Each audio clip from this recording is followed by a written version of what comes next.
Hello everyone. How are you all? I hope that you all are fine. This is Mahesh Shah and welcome to my YouTube video for Standard 9 subject Social Science Chapter 2 First World War and Russian Revolution Part 2. In my first video we discussed about the how did this Western European nation started to make their colony in Asia and Africa's country and what are the factors of First World War. Here the stories begin again. Here we are going to talk about the First World War, that what happened in First World War and what was the effect found, immediate effect specially found of this First World War. So before I start this video, as usual, like the video, share the video, subscribe the channel and press the bell icon that you get new notification of any other video which uploaded by me. Uh, Share the video on your social media accounts also. तो welcome to my channel. आज का video चालू करते हैं। Chapter 2 है, उसका part 2 है। Topic है first world war. So in the first world war 24 Nations supported the allied Nations and 4 Nations supported the axis nation. Allied nation और एक्सिस नेशन, ये जो दो ग्रुप थे, उसमें एक साइड पे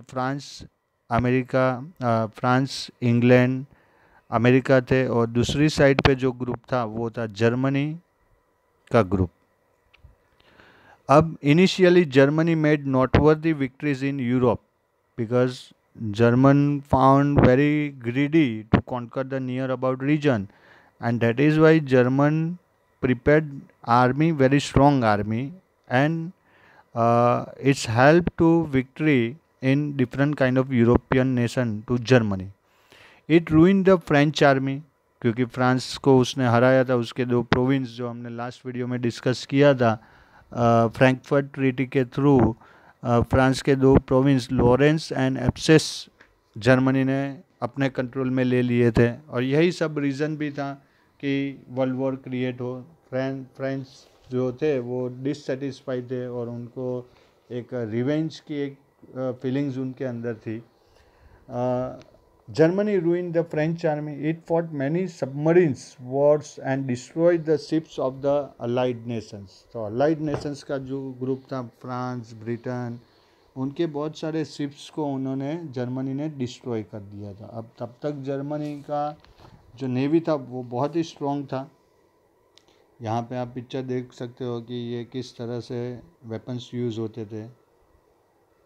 ये कैनन है, ये देखिए सोल्जर्स जो फाइट कर रहे हैं गन्स वगैरह यूज़ करके। ये जो ग्रुप्स थे उसकी एक फ़ोटो है, किस तरह से ग्रुपिंग हुई थी। ये शिप्स जो बर्न होते थे, इस तरह से डिस्ट्रॉय होते थे शिप्स, आप यहाँ पे देख सकते हो। ये सोल्जर्स के कैंप है कि किस तरह से वो लोग लड़ते थे।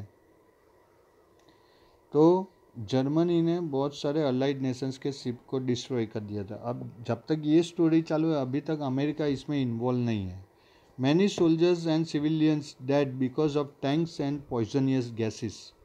इन 1917 the Russian revolution started, so Russia withdraw from the war. अब 1917 में रशियन रेवोल्यूशन चालू हुई तो रशिया वॉर में से निकल गया।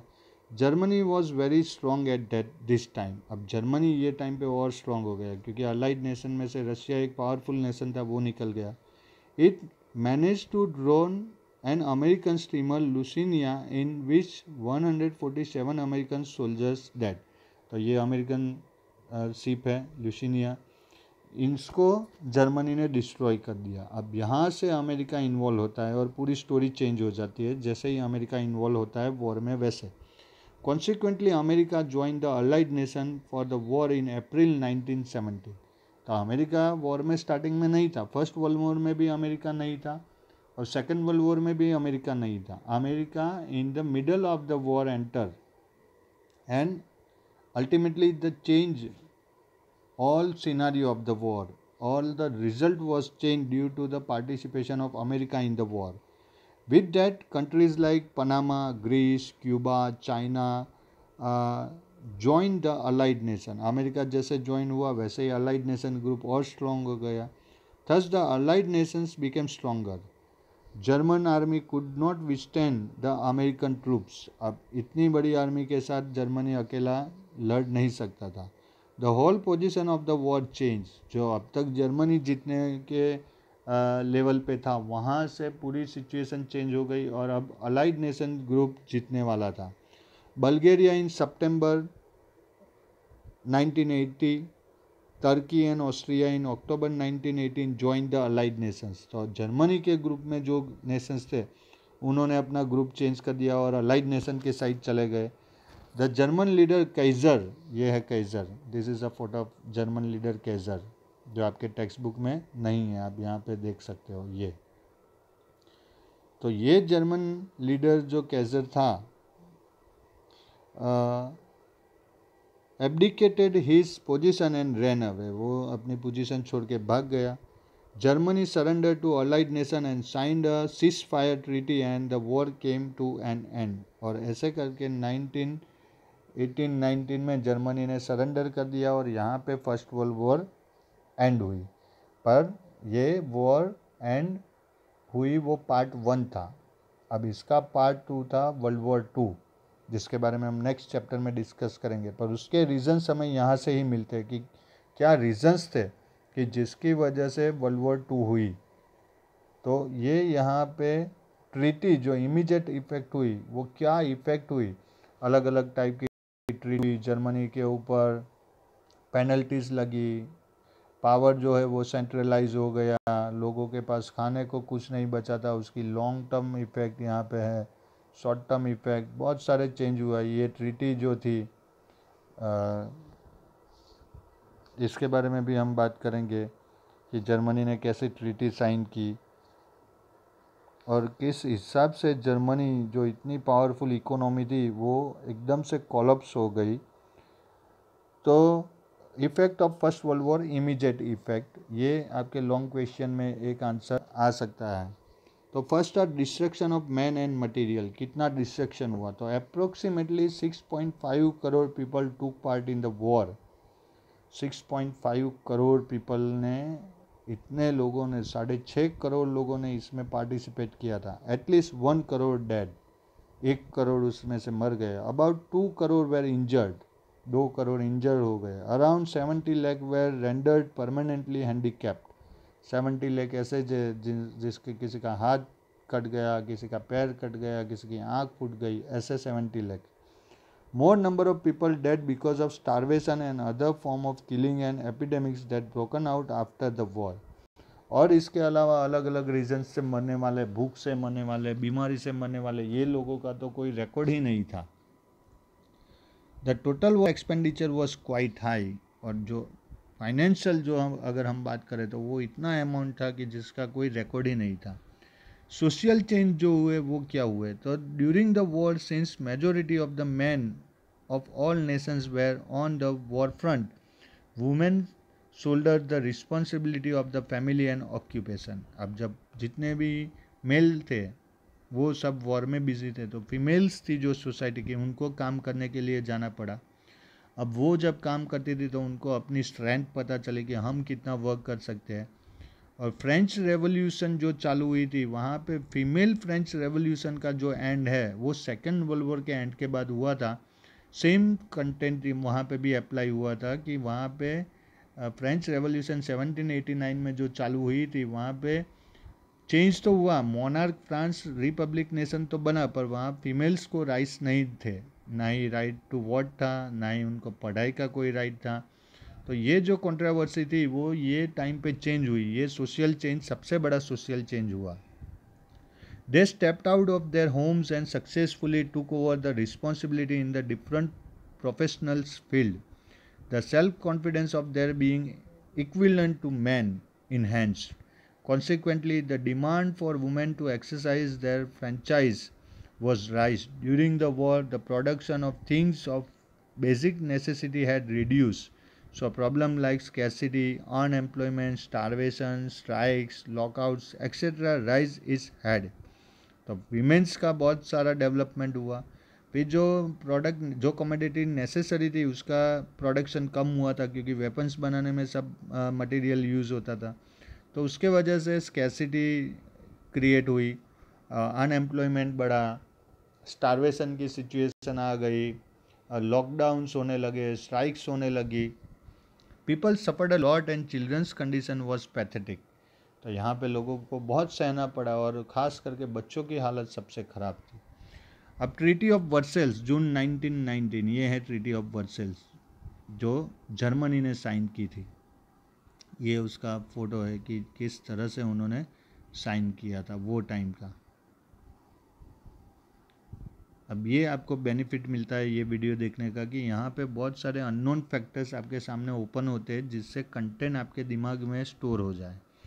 The treaty of Versailles June 1919, at the end of the first world war the unconditional surrender of Germany in front of the allied nation brought an end to the war. क्योंकि यहाँ Germany को surrender करना था पर Germany की कोई condition नहीं होगी, इस तरह से उनको सरेंडर करवाया। Then the Allied nation undertook the peace process in Paris, in which some 58 commissions were formed and 145 sessions were organized. अब आगे क्या करना है उसके लिए 58 कमीशंस बने और 145 सेशंस उनके हुए। The agreement made with Germany during the Paris peace process was made in the Mirror Palace of Versailles at Versailles. Thus it came to be known as the Versailles Treaty. जो Versailles palace है वो France में आया है और इसके वजह से ये ट्रीटी को नाम मिला Versailles treaty. There were 4 provisions in the treaty of Versailles. तो ये ट्रीटी में क्या लिखा था? तो first, regional arrangement, second, reduction in troop and disarmament, third, arrangement of distribution of grains at the end of the war and war fine and other provinces. ये सब Germany को पे करना था। The American President Woodrow Wilson, British Prime Minister Lord George, French President Calmenco and Italian President Orlando played an important role in this treaty. Germany was found responsible for the war. A war fine of 6.5 billion pound was imposed on Germany. 6.5 billion pound crore का penalty Germany के ऊपर लगा। It had to give away the Ruhr region to France. Ruhr region जो Germany का mineral production का best region था वो उनको फ्रांस को देना पड़ा। It's Rhine river had to be open for international sea route. Germany की जो राइने रिवर है, बहुत बड़ी रिवर है, वो इंटरनेशनल सी रूट के लिए ओपन कर दी गई। इसके लिए कोई भी टैक्स नहीं देना पड़ेगा। उसके अलावा the Rhineland region on French border was disallowed from being a fortress, as well as this mineral rich region was given away to France for 15 years. तो ये जो राइनेलैंड रीजन था जर्मनी का जहाँ पे मिनरल प्रोडक्शन होता था उसको फोर्ट्रेस नहीं कर सकते थे, यानी उसको अब कॉर्डन नहीं कर सकते थे और 15 ईयर्स के लिए वो फ्रांस को दे दी गया। Most of the German organisation they conflicted. जितनी भी जर्मन प्रॉपर्टी थी वो कॉन्फिक्ट यानी उसको जब्त कर ली गई। Alask and Lawrence were to be returned to France. जो ट्रीटी ऑफ फ्रैंकफर्ट के अकॉर्डिंग जो फ्रांस के 2 रीजन जर्मनी ने ले लिए थे वो उनको वापस देने पड़े। Besides this, German was to give to France and other allied nation a large quantity of coal and iron annually as the benefit of war. इसके अलावा जो आयरन और कोल जर्मनी में प्रोड्यूस होगा वो फ्रांस और बाकी जो अलाइड नेशन थे उनको देना था as the benefit of war. German was made to sign this term and condition on gun point and forcibly because of which where was bitterness and desperation amongst Germans. तो Germany को ये treaty gun point के ऊपर sign करनी पड़ी। उनको कोई ऐसी विश नहीं थी पर उनके पास कोई ऑप्शन नहीं था और इसकी वजह से जर्मन लोग थे उनके मन में एक कड़वास, एक बिटरनेस आ गई, एक फीलिंग आ गई रिवेंज की कि इतना ख़राब, इतना rudely behaviour. Consequently the German economy failed miserably और इसकी वजह से इतनी पावरफुल इकोनॉमी, जर्मन इकोनॉमी, इतनी स्ट्रॉन्ग इकोनॉमी वो एकदम से कोलैप्स हो गई। अब इसकी लॉन्ग टर्म इफेक्ट क्या थी? तो there was a feeling of revenge in signing the treaty with the nation that were defeated in the war. तो जो डिफीट हुए उन्होंने जो ट्रीटी साइन की उसके अंदर एक रिवेंज था। Peace could not be establish with the treaty, इसकी वजह से पीस एस्टेब्लिश नहीं होता है, क्योंकि अगर आप अपने एनिमी को आप मर्सी देते हो, आप उसको माफ़ करते हो, तब जाके पीस आता है। पर आपने यहाँ पे आपने अपनी विनिंग अपने एनिमी को पूरा डिस्ट्रॉय करना चाहा और इससे कभी पीस आती नहीं है। Socialist Russia was not given a place in the league of nation. इसके बाद जब लीग ऑफ नेशन एस्टेब्लिश हुआ, ये चैप्टर के एंड में हम देखेंगे 10 जनवरी 1920 को, तो उसके अंदर रशिया को कोई भी प्लेस नहीं मिला, जिससे रशिया डिससेटिस्फाई था।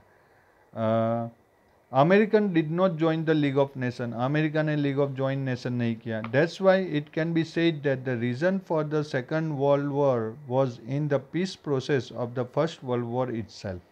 तो यहाँ पे सबसे ज़्यादा बेनिफिट फ्रांस को मिला, बाकी नेशंस को कुछ इतना ज़्यादा बेनिफिट नहीं मिला, और इसकी वजह से एक अनसेटिस्फैक्शन डिससेटिस्फैक्शन था, और वही रीज़न था सेकंड वर्ल्ड वॉर के लिए। तो ये थी इफेक्ट ऑफ वर्ल्ड वॉर 1। अब हम बात करेंगे रशियन रेवोल्यूशन की, most important topic of this chapter. तो फ्रेंच रेवोल्यूशन 1789 में जो हुई थी वो एक रिमार्केबल इवेंट है, और एक ये रशियन रेवोल्यूशन है 1917 में जो हुई वो एक रिमार्केबल इवेंट है। ये दो इवेंट की वजह से पूरे वर्ल्ड में बहुत सारे पॉलिटिकल, सोशल और इकोनॉमिकल चेंज आए थे, और इसके लिए इसको स्टडी करना बहुत ही ज़रूरी है। तो let's start the most important topic of this chapter, Russian revolution. ये एग्जाम में आपके डेफिनेटली आ सकता है। The Russian Revolution 1917 is considered as an important event in the world history. The Russian had been oppressed and suppressed by the Tsars of Russia. तो ये है jars, Russia के जो ज़ार थे ये वहाँ के लोगों को बहुत परेशान करते थे। यानी जैसे इंडिया में ब्रिटिशर्स थे, वैसे रशिया में ऐसे ज़ार्स थे, और लोग उसके अगेंस्ट थे। इस तरह से ये रेवोल्यूशन चालू हुआ था। जैसे इंडिया में रिवोल्ट 1857 हुआ था वैसे ही, और जैसे हमारी फ्रीडम फाइटिंग चल रही थी उसमें ये रशियन रेवोल्यूशन होने का हमारे लोगों के ऊपर भी बहुत इम्पैक्ट हुआ था। The Russian czars who inherited the position were all dictators and enjoyed uncontrolled rule over people. तो ये बाय फोर्स यानी अपने बद के साथ वहाँ के रूलर बन जाते थे, और उनके ऊपर कोई कंट्रोल नहीं था, और ये लोगों को बहुत परेशान करते थे। People did not have any right during this period, लोगों के पास कोई राइट नहीं था, कोई भी ऑब्जेक्शन नहीं ले सकते, उनके अगेंस्ट नहीं जा सकते थे। The czars were so cruel and pitiless on people that if anyone demanded for any rights he was tortured, suppressed and severely punished or condemned to be sent to the bone chilling and dead cold of Siberia। ये है Siberia, Russia का part. यहाँ पे उनको Siberia में भेज देते थे मरने के लिए, और इतने क्रूअल थे कि उनको लोगों की जान की कोई परवाह ही नहीं थी। अगर किसी ने अपोज किया तो उनको सीधा punishment. This uncontrolled and oppressive tsardom became the reason for grief, poverty and suffering among people। अब इतनी ख़राब सिचुएशन हो गई कि लोगों के पास खाने के लिए कुछ नहीं है, पहनने के लिए कुछ नहीं है, रहने के लिए कुछ नहीं है, पूरे गरीब हो गए थे। The Russian farmer, laborers and peasants were not getting enough income despite working very hard. They became very poor, और पूरे लोग गरीब हो गए। Under the leadership of father Gapon, ये है गेपोन, फादर गेपोन ये है, इनकी लीडरशिप में ये चालू हुआ रिवोल्ट होना। A large rally was taken out to the czar's resident, ये है ज़ार का रेसिडेंट। अब यहाँ पे देख सकते हैं, देखिए कितना बड़ा महल जैसा है, और ये आज की डेट में भी वहाँ पे है रशिया में। यहाँ पे ज़ार्स रहते थे। ये भी आगे का पिक्चर है, ये है ज़ार रेसिडेंट। तो यहाँ पे फादर गेपोन ने रैली लेके पहुँच गए। Winter Palace 22 January 1905 Sunday. This people were unarmed, ये लोग अनआर्म्ड थे, जैसे हमारे जलियांवाला बाग मास्कर हुआ था वैसा same situation. While some had the Tsar's picture in hand with captions like "Long live the little white lord of Russia" written on it, the Tsar's army opened fire on these innocent people, because of which thousands of innocent people died, and the snow in Petersburg, where the Tsar's palace was situated, turned red with blood. तो ऐसे मासूम लोगों के ऊपर देखिए यहाँ पे ये फायरिंग हो रही है. ओपन फायर इन्होंने जार के ट्रूप ने कर दिया, हजारों लोग मर गए. वहाँ पीटर्सबर्ग में जो स्नो था वो रेड हो गया लोगों के ब्लड से. और this day is known as the bloody Sunday in history, और वो संडे था और वो दिन को बोला गया bloody Sunday.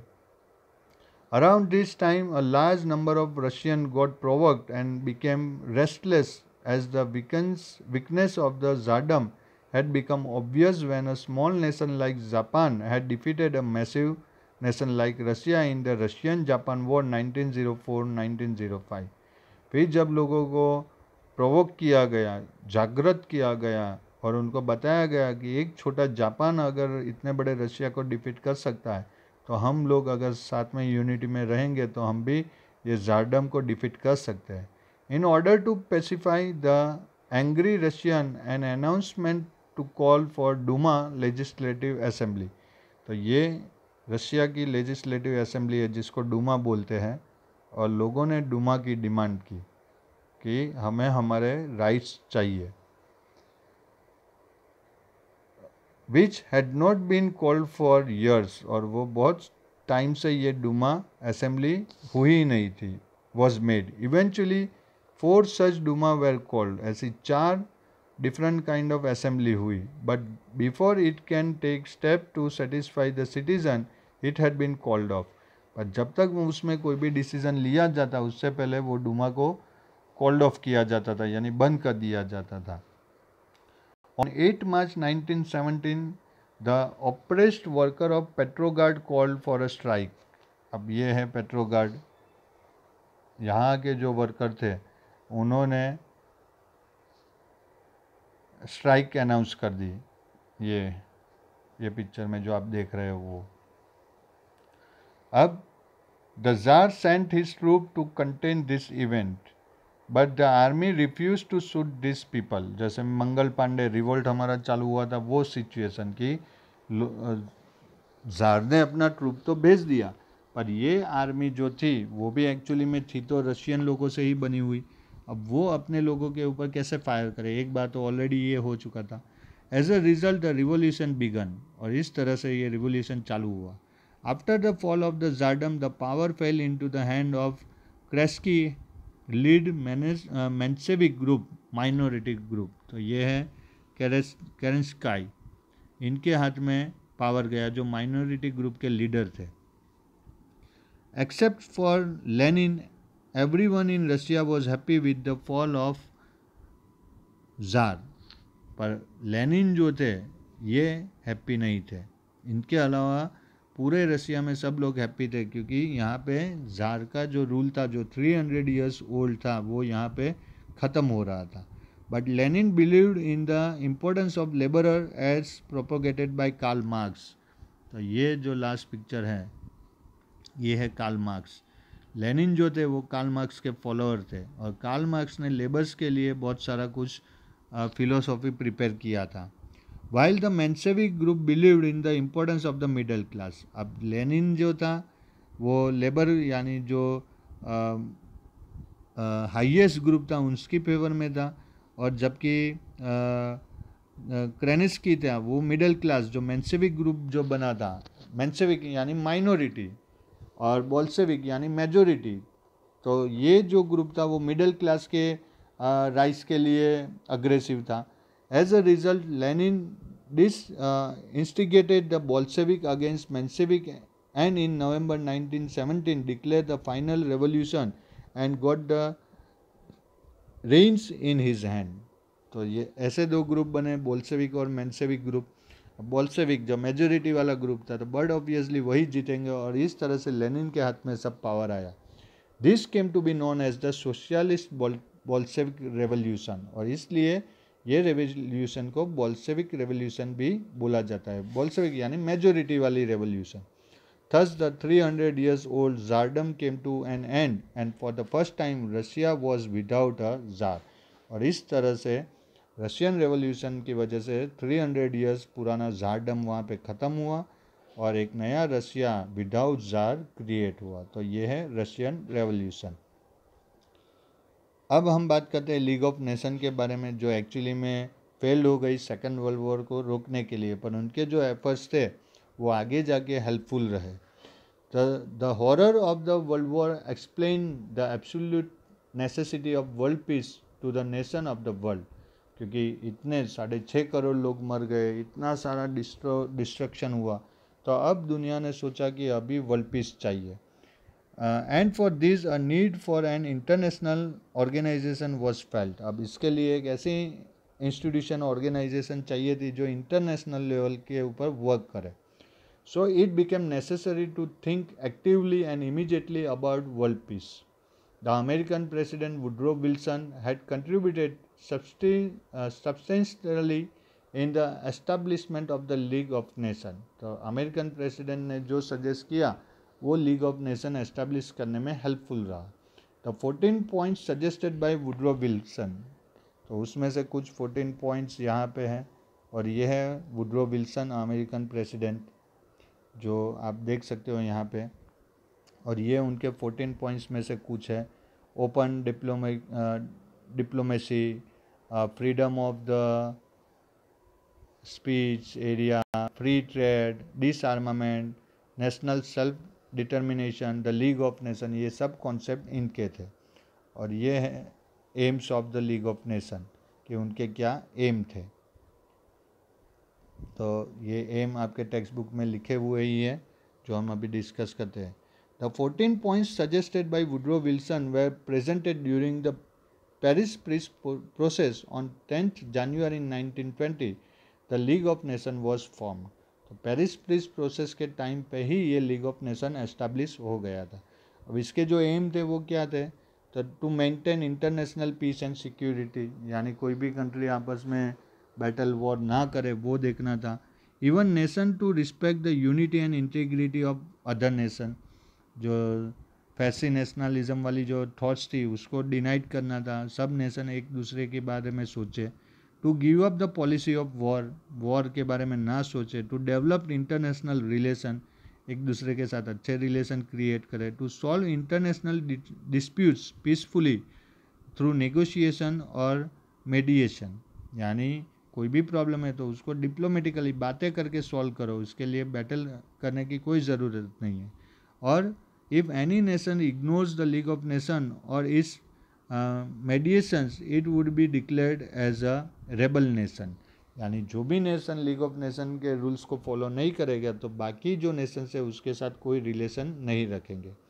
The league of nation establish for world peace did not manage to keep a control over the imperialist policies of the superpowers and in 1939 the second world war began।